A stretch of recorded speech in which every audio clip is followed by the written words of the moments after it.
Hello and welcome to the video. Again, we'll start with the mic check. The mic is working. So I've put together this little presentation for you today, as we have another question here from a viewer on screen. So you can read it on screen there. It's about starchy vegetables.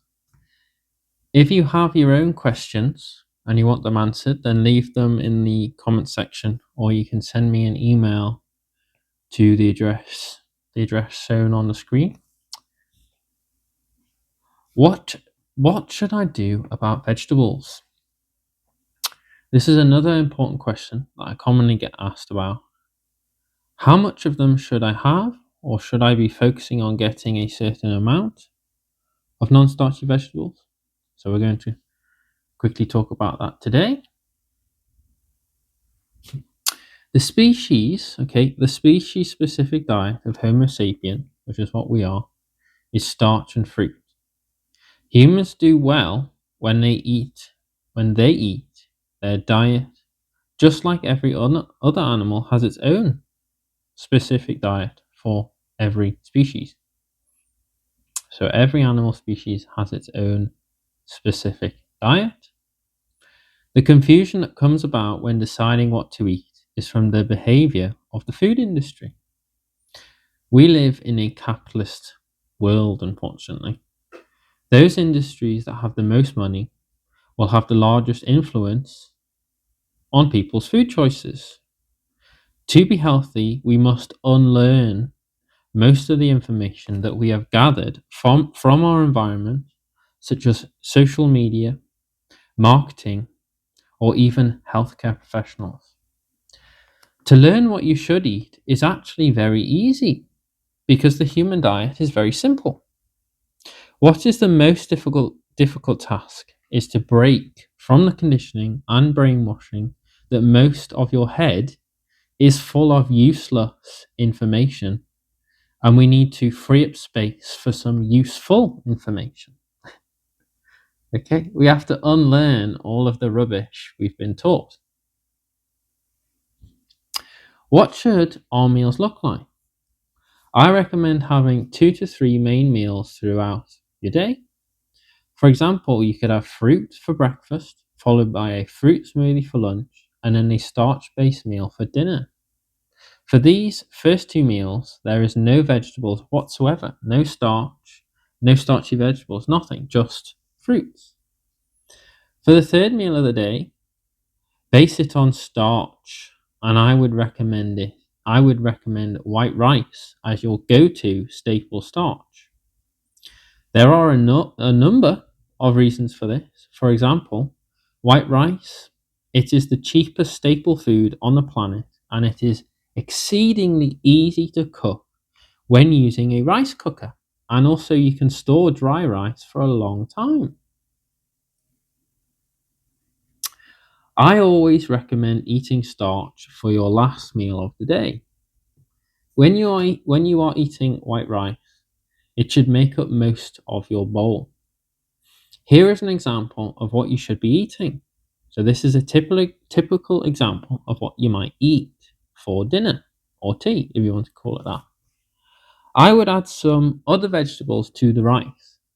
For example, you could add some other forms of starch in with the rice as well, such as potatoes. Very nice. You could also add in some corn. So we've got some sweet corn in there. And you could also add in some chopped up red pepper, for example. For this meal, the focus should be on starch making up the bulk of your calories. And this is for a good reason. So the last meal of the day, the third or second meal of the day, if it's the last, should be mainly made up of starches with the addition of other non-starchy vegetables, for example, a red pepper, and also sweet corn. Sweet corn or corn is still quite starchy. And I also put in there was some soy sauce. Okay, soy sauce for taste. You've got some pepper in there as well, pepper and herbs, so herbs and spices for taste. And you could also add in there a little bit of salt, maybe just for taste, and a little bit of sugar for taste. So starch Starch is the cradle of your health, okay? Starch is the foundation upon which you can put herbs and spices. The good reason for this is the focus on starch is because these foods are high in sugar. High in sugar. Starch is long chains of glucose molecules, and fruit contains sucrose and fructose. The body uses sugar to make ATP. ATP is the molecule that every cell requires to function in the human body, and therefore sugar is the chemical energy that powers every cell in your body. And therefore, and the reason for this, why that's so important, is because it obviously there's a bit of variation, but around 30 trillion cells make up the human body. That's with a T, okay? Around 30 trillion cells make up the human body. Incredible. So, trillions of cells. Within these cells, there are organelles called mitochondria. Within just one of these trillions of human cells, such as a brain cell, you might find thousands of these little power stations providing energy so that you can think and breathe and live your daily reality.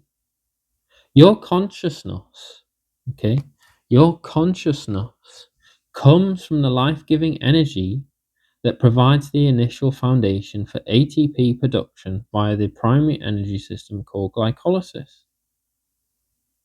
This is the way that all cells in the body can produce at least some ATP. While glycolysis, this primary energy system, is not efficient, it allows cells to produce energy even when there is no oxygen available or the cell has no mitochondria at all, such as red blood cells. For this reason, glucose is being burnt, and therefore, this is the molecule that is being turned over the most in the human body. Glucose is so important that the skeletal muscles have a store called glycogen, and also the liver acts as a store of glucose for the brain when you are sleeping. Can you see why starch in fruit is so important now? When your body runs low on glucose, you get that horrible feeling called hypoglycemia. When you start to feel tired and you start feeling shaky and you're completely and utterly empty, your body is telling you, this is the natural feedback system, that if you're in tune with your body, it is telling you that you are running low on glucose and therefore ATP, or you're running low on energy and therefore ATP production is going to be affected. When we focus on starch and fruit, we keep our body's store of glycogen topped up, and hypoglycemia, so hypoglycemia, becomes unknown to those eating a naturally high carbohydrate diet. Why do a number of health experts say that you must eat lots of non-starchy vegetables, or that you have to eat your greens, or that you have to eat the rainbow? This is the nutritarian way of approaching eating. This idea that you must eat a vast range of vegetables, and that nutrition is a complex thing to understand, and that you must have a nutrition degree to understand what to eat, is a way of controlling people. When the message becomes that nutrition is complicated, you become someone to be controlled, with the end game being that if you don't listen to the experts, your health will fail, and therefore you will always have to follow what you are being told. This, once again, is the influence of industry and the manipulative practices that are driven by greed, by those that sell information. So what you need to understand about the rainbow is They tell you you have to eat all of these different colors. So the reds and the greens and the oranges and so on. But what they never say is that while all of these colors make up the rainbow, white light is all the colors. Okay? So the starchy colors of the white flesh, for example, of potatoes and white rice, it contains all of these nutrients. Okay, so you don't need to break it down into all of these different colors when you can just have white light, which has all of the nutrients. Okay, isn't that great? What I do, what I do when I have ethics and morals, like most people don't, what I do, what I do, it's in complete contrast to most health professionals, or maybe what people you see on social media, influencers on social media. I give you the tools by which you can control your own destiny. Most healthcare today is all about taking away people's ability to control their own destiny. Most people have been convinced or are just too stupid to have the wherewithal to think for themselves, and so they hand the keys to their future to someone else. In this case, cultural norms or people in white coats and shirts and ties. An intelligent person, when it comes to health, controls what they eat and decides what is best for themselves rather than letting someone else decide what is best for them. They educate themselves. When you eat a starch and fruit based diet, you have a vast range of different options to choose from. It is such an easy and simple way to live that no one requires an expert to control you and to tell you what you are doing and to tell you if you're doing it right. You don't need a nutrition degree to understand what you should eat. It's ridiculous, okay?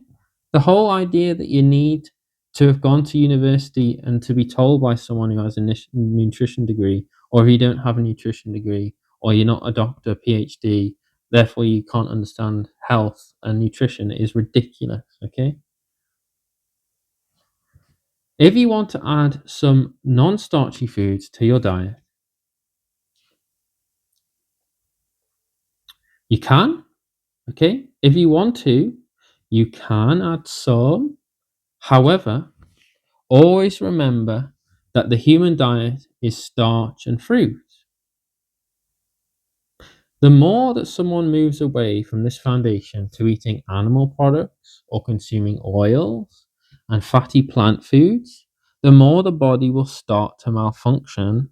And we see this in Western culture with the epidemic, okay? The epidemic of chronic diseases such as obesity, type 2 diabetes, heart disease, cancers. You can eat non starchy foods on your rice, for example, but make sure that your plate is filled mostly with starch, okay? Starch is the foundation, and the non starchy food is just essentially there for taste. It's not there to try and provide you with all the calories because it can't provide you with all the calories. It's too calorie. It's the amount of calories that you get from non-starchy food is so low, it's diffuse, whereas starches is concentrated. Okay, the calories in starch, the carbohydrate calories in starch are concentrated, which is good. Starch and fruit contains all the nutrients that you need. When you eat starch and fruit every day, you get your essential fats, your essential proteins, your essential sugars, your essential vitamins, your essential minerals, your essential fiber, and you also get a lot of water, especially when you eat fruits. Ironically, you do not need to get your greens or eat your greens. What the message should be is you need to eat your starch and fruit because this is the traditional diet of human beings. And the reason why you never see, oh, you need to eat starch and fruit, is because the current zeitgeist or the current messaging in Western culture is that sugar is something to be feared, and therefore they're going to tell you to eat your greens, which basically is void in sugar, has no sugar or carbohydrate in it, whereas you should be eating starch and fruit. You do not have to eat lots of kale, spinach, broccoli, or salads. The reason is because they lack carbohydrate calories. These non-starchy foods do not lack micronutrients, but they do lack the most important macronutrient of all, which is carbohydrate, glucose. You must find, okay, you can find all the micronutrients that these green leafy vegetables have if you eat starches and fruits. The sweet life is the good life. We love eating sweet and starchy food for a reason. We have taste buds for sugar right at the front of our tongue so that we can go like this, okay? We stick our tongue out so that we can check if that food source adequately supplies us with the fuel source we are looking for to survive. If the food tastes nice and sweet, it's good to go. If you started eating just broccoli, cabbage, and kale all day, every day, you would go into ketosis and lose so much weight that you would become unhealthy.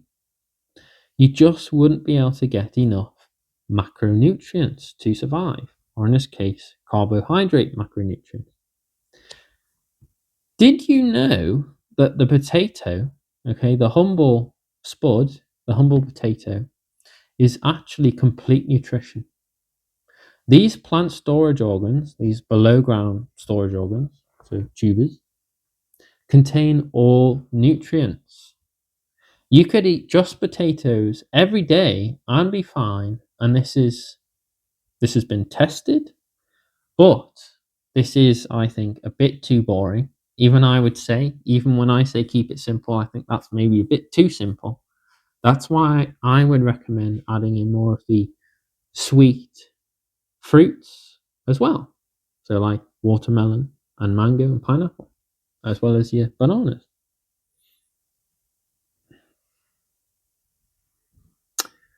You will know if you're eating too much non-starchy vegetables when you start feeling tired all the time. If you ever get the need for coffee, then you are not eating enough sugars. Swap out the coffee cup for fruit. If you want to have a drink, then you can have a fruit juice instead of a cup of coffee.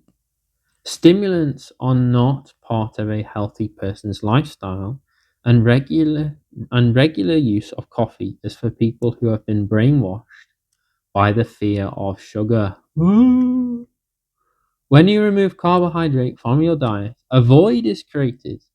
A void is created at the center of your body, and this is filled with drugs like caffeine. So when you remove sugar, caffeine and drugs come in, and when you remove caffeine and drugs, sugar and carbohydrates and therefore starches and fruits come back into your diet and lifestyle. It's all connected, you see. Coffee and caffeine is not healthy, and again, because it's a food industry, is promoted because it is making money for food industry, and it's making money out of people who've become addicts to the sensation of the stimulating effect.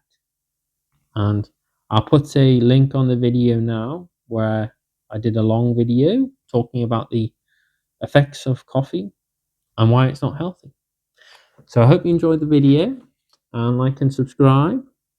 So this is just focusing on non-starchy vegetables today, but the message is, as I always say, everything is connected. Everything we do, there is a consequence of that action. This is a law of physics, but it's very easy to be confused by the messaging today, and you need to remember that there is a species-specific diet for every animal, including human beings, as well as cats and dogs, or hippopotamus and giraffe and elephants, and yes, even lions. But the species-specific diet for humans is based on eating these starchy staple foods like rice and corn, potatoes, and yes, you could add some bread. Okay, so I'd recommend you eat the bread. Maybe you could eat that as the last thing in the day, not for breakfast. And that's another issue. But essentially, when you're eating these dry foods earlier in the day, you're going to upset your digestion. So I always say, leave those things that are hardest to digest to the last thing. So you could have some bread and jam after your main meal, and that's another starch. So wheat, and then you could have fruit throughout the day as well. So fruit and fruit juices throughout the day for your glucose. And whenever you are feeling, you're tired or you feel like you need to eat, the reason you eat is to satiate for carbohydrate, for glucose, for this reason that I've said. ATP must be produced, and the way you get energy is either through fat or through sugar, and protein is only ever used basically when you're starving to death. So this ridiculous idea I get all the time, people actually say, well, I can tell my body is telling me that I need to eat protein, and that's usually, well, I need to eat like a piece of meat, because people are just so ridiculous in the way they think. They just see meat or they see food items. That happens so often. That's another thing people get confused about, is they literally will look at a food and go, well, meat is protein. It's just a protein. Or they might look at rice and they go, that's just a carbohydrate. And it totally confuses people. Okay. So meat is not a protein. Okay. Meat is actually a poison. So you should be looking at the other P word. It's not protein, it's poison. So Western society is a meat-based society. And I always get people say, well, what's the proof that you say that all of these foods, these meat or animal products, are poisonous? Well, the Western culture is a meat-based society, and it is also sick. Okay, it's sick with a vast number of people are sick with chronic disease, heart disease, and cancer, and type 2 diabetes, as well as type 1 diabetes, high blood pressure, obesity, kidney failure. The list goes on and on and on. We've got gout. And Western society is not a low-fat, starch and fruit-based, vegan or plant-based diet lifestyle culture. Okay, so that makes me laugh. Okay, we're not a low-fat, vegan, starch and fruit-based culture. So you can't say that it's because it's starch and fruit. So when you look at rice, you look at rice and you go, well, that's a starch. And because you're educated, you're intelligent. This channel's for intelligent people. You know that when you look at starch and fruit, you don't just go, well, that's just a carbohydrate.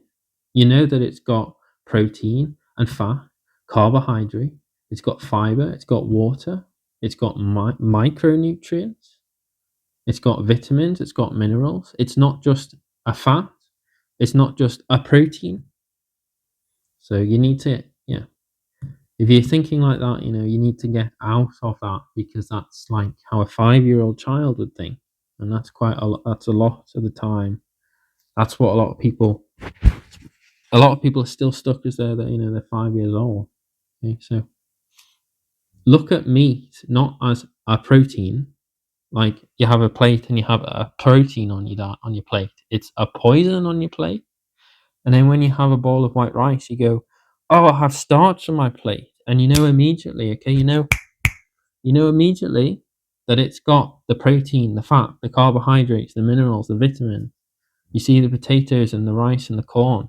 And then you see the watermelon and the blueberries and the bananas and all sorts of beautiful and incredibly delicious fruits.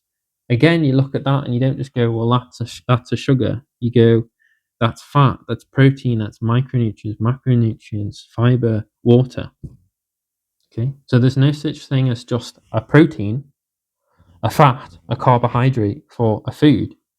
So a banana is not just a carbohydrate, it's a banana, it has everything you need. Rice is not just a carbohydrate. And even when you talk about meat, meat is not just a protein. Okay, meat is generally, the rule is, when you look at the breakdown of what meat is, it's 50% fat and it's 50% protein. These foods, these animal products, they're high in fat, they're high in protein. High in fat, high in protein, and lacking all sugar and carbohydrates apart from dairy milk, which has lactose, galactose sugar. So that's basically the only sugars you're going to get from animal products. So actually, when someone says they need to get the protein and they say they eat steak or meat or whatever, they're actually getting a huge dose of fat as well, excess dietary fat. And then they'll pour on loads of oil to cook that in oil, because to be able to cook meat, for it to be safe, you need to be able to cook it at a very high temperature. So you need lots of oil. Oil has a much higher boiling point than water, whereas water is 100 degrees. Oils is more like twice that. And don't know exactly off the top of my head. Exactly, but it's much higher. And obviously the boiling points are slightly different as well, depending on if it's saturated fat, if it's monounsaturated fat, if it's trans fat, if it's polyunsaturated fat. So that depends on so saturated fat has no carbon double bonds. Monounsaturated fat has a single carbon bond, double bond. And then obviously the PUFAs, which is what you'd find higher in vegetable oils, as well as the oil extracted from cold water marine animals. And the reason why these cold water marine animals have a lot of these PUFAs is because they have to be able to regulate their temperature. So it acts as insulation. Whereas if you look at the breakdown of the oils in the warm water fish, so fishing around the tropics, they'll have less PUFAs because they don't necessarily have to regulate their temperature. They don't have to insulate themselves so much from cold water like you would find in salmon, for example. So I hope you enjoyed the video, and like and subscribe, and check out other videos on the channel. And yeah, I'm here to help. I simply help people help themselves. They can take the information and run with it how they like. Most of the time, my daily reality is people ask me a question about their health, the food. I tell them, and usually people go, well, I'm going to ignore you. So, it's up to you. You can do what you want. I'm always lean and healthy, and I don't let people, control me. I think about these things over and over again, and I look at the world from a bird's eye point of view. So you look at the population study, so you look around the world and see what people eat. And a traditional diet of people is, potatoes in South America, and then you've got corn in Africa, and then you've got white rice in Asia, and then you've got all these other different types. So you've got wheat and barley, so bread in the Middle East, and you've got oats maybe in the Middle East. And yes, some have lots of beans. They have a mixture maybe of beans and corn and maize. Starchy vegetables. And then you look at what's the health of the West? Very poor, chronic disease. What's the health of maybe people in Africa? Well, there's a lot of communicable diseases, whereas in the West, there's non-communicable diseases. So you'd have cholera, maybe, in Africa, because just dirty water, but they don't suffer from being obese, and they don't suffer from type 2 diabetes or osteoporosis, or all of these cancers, like increasing, There's this increase in these cancers of the digestive tract in the West, colorectal cancer. And it's like, well, lung cancer is still the leading cancer by itself. And it's like, well, that's obviously from, chemicals that maybe you have from the environment. It's maybe still linked to the food, but, you could say, well, it might be because people smoke and then the contaminants of, the modern world, so chemicals. But then if you were to add, colon and rectal cancer together, that would then be the leading cancer.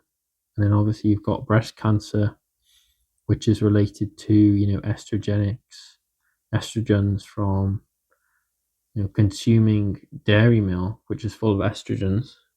And again, the food industry says, oh, no, it's not. It can't be filled with, it's not filled with hormones. It's like the whole reason that a cow is producing milk is because it is incredibly hormonal because it's having a baby. Okay. And men, how many times men would abuse women by saying, "Oh, a woman is hormonal. Oh, it's just their hormones." Maybe young women or women get abused by other men because they say, "Well, women act in a certain way because it's their hormones." But then when it comes to milk, the same man, that maybe 5 minutes earlier would say, "Oh, love." Oh, love, you're behaving very hormonal today, aren't you? It must be that time of the month or, whatever. Would then say, well, cow's milk has got no hormones in it because the food industry says that it doesn't. Okay, so milk is full of estrogens. It's disgusting. And the whole reason why it's full of estrogens is because it's from another mammal, okay, another animal, which is full of hormones, whereas plants are different enough from animals that we don't suffer from the consequences of all this excess fat. We don't suffer the consequences of animal protein. We don't suffer the consequences of having all of these estrogens. They may be the only one. The only one exception to that maybe would be soy products, which have these like phytoestrogens, and I'm in the mindset that I would avoid soy products apart from soy sauce. But everything else, I would avoid. So these soy products, the reason why I would say soy sauce is fine, again, it's because looking at history, so the paleontology of it, and looking and saying, well, soy sauce has been eaten for thousands of years, and now we have lots of estrogenics, and we see this increase in breast cancer now, not in the past, but now, along with those estrogenics is, personal healthcare products. Okay, so you got the lymph nodes up in here, in the armpit. Especially in women, they want to maybe smell nice. I'm using it less now. Personal healthcare products. So you've got these healthcare products where people roll on these healthcare products under their arm, and the breast, material. You've got these lymph nodes coming in here, which, when people have surgery, these horrific surgeries to treat breast cancer, quite often in the past, the surgeons have actually removed the lymph node material along with the muscle wall of the breast next to the rib cage. And, when you cut out the lymph node, you're removing the ability of the body to fight cancer, because when you cut the lymph node out, this is where the immune system cells come from. This is how immune system cells move around the body, is in the lymph node. So they'd be in the lymph, and then when you have an immune response, the lymphatic system allows immune cells to travel around the body. So if the body is detecting cancer here, okay, in the cells, then you need the lymph node.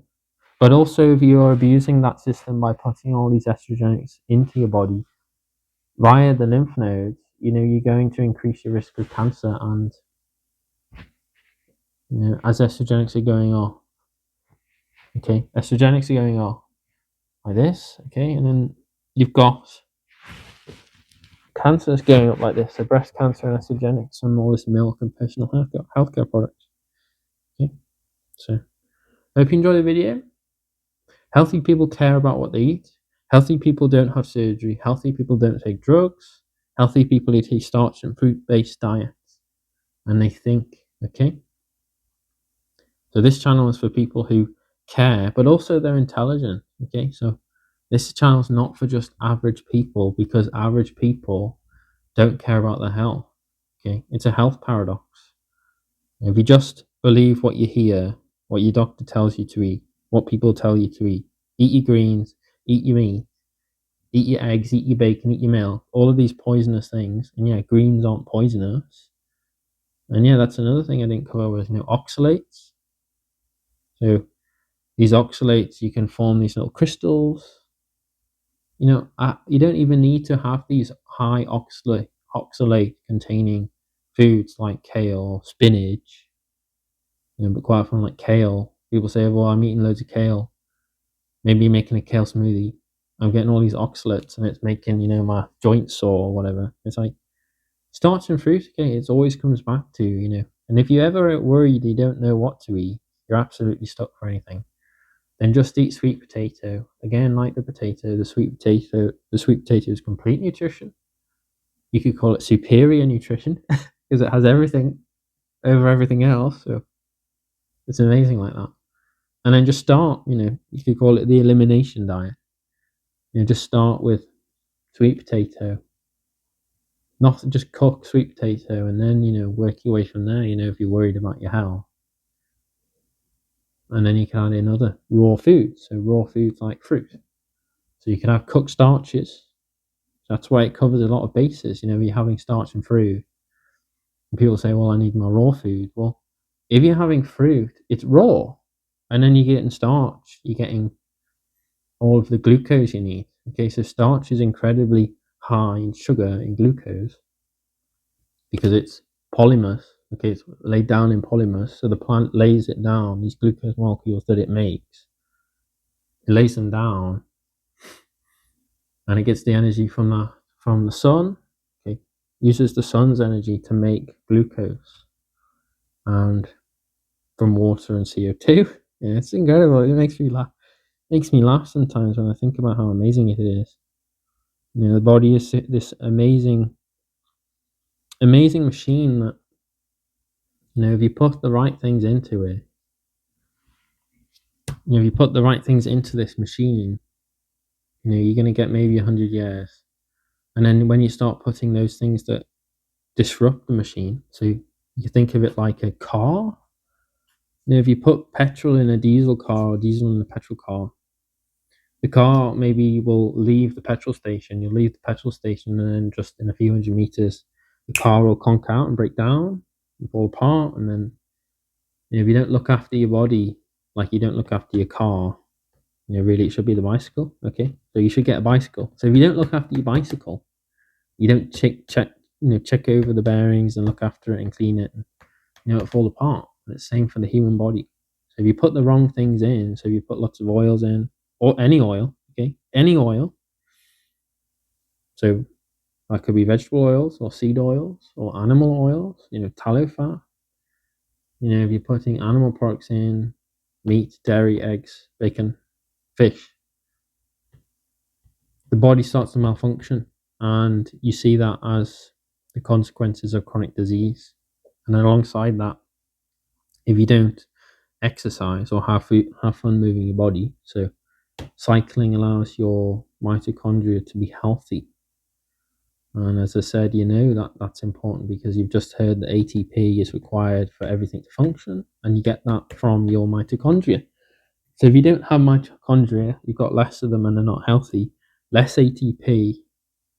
You wonder why people, suffer from brain fog.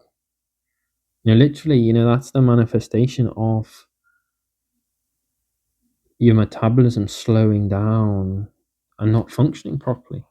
And that's why people say, it's reported so much with the keto diet, the Atkins diet of these high fat, high protein, essentially zero carbohydrate, low carb diet. A lot of people report they get brain fog, and that's because the brain runs on sugar. Okay, so it's about 140 grams of glucose is burnt every day just by the brain. So the brain is actually the most metabolically active organ. It's not the heart. or even the liver. Okay, so the liver and the heart is not the most metabolically active organ. It's actually your brain. Okay, millions of neurons going off like this. Okay, got this thing, this crazy thing in your head. Okay, just like that. If you put the wrong things in, it falls apart. Okay. Anyway, thank you for your time. Like and subscribe, and I'll see you in the next one. Ciao.